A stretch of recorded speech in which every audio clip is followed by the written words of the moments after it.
Despite the huge hit that trade has taken as a result of COVID and the associated control measures, government still counts it among areas to drive revenue mobilization going forward. The trade sector is our biggest revenue contributor, which contributes about 30% of the revenue we collect, followed by manufacturing, which contributes about 23%. Having a quick analysis at the impact of COVID on these two areas,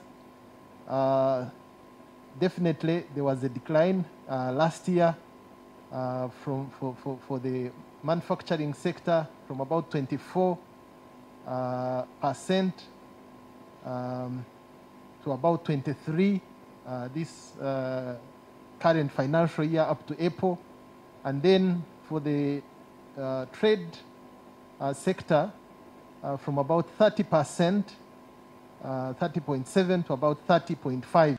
The first round of COVID control measures saw disruption in manufacturing supply chains and at the same time a reduction in demand, including movement of goods and services, heavily affecting performance of the two areas. The taxman is now looking at creating fair ground for all business operators and root out those who enjoy undue advantage over others as part of its support package to COVID-affected businesses. Introduction of electronic receipting and invoicing system, commonly referred to as IFRIS. This is a very transparent technology that allows us to effectively and accurately assess the revenues that are expected from these sectors. And it will take out room for any, inaccurate assessment. It will take out room for any suspicion, because whatever you are doing is transparently being shared with the revenue authority.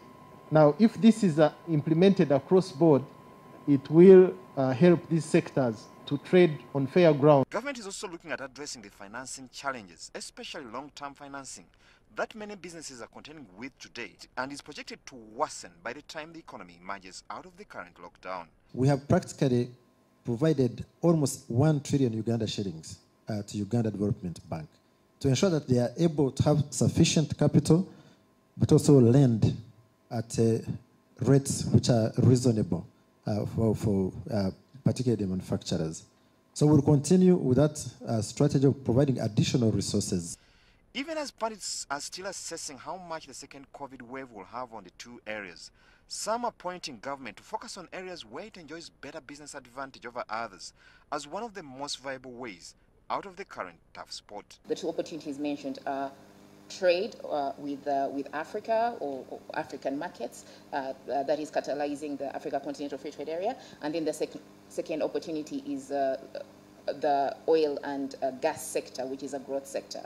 And if we are now to look at trade, one of the key things we have to do, given that our comparative advantage as a country is in agriculture, is industrialization of agriculture. As the business community contends with the impact the second lockdown is having on business, focus is now being placed on how best to get the economy back on track post-lockdown, and trade facilitation systems efficiency, value addition, and finance support are being singled out as critical ingredients.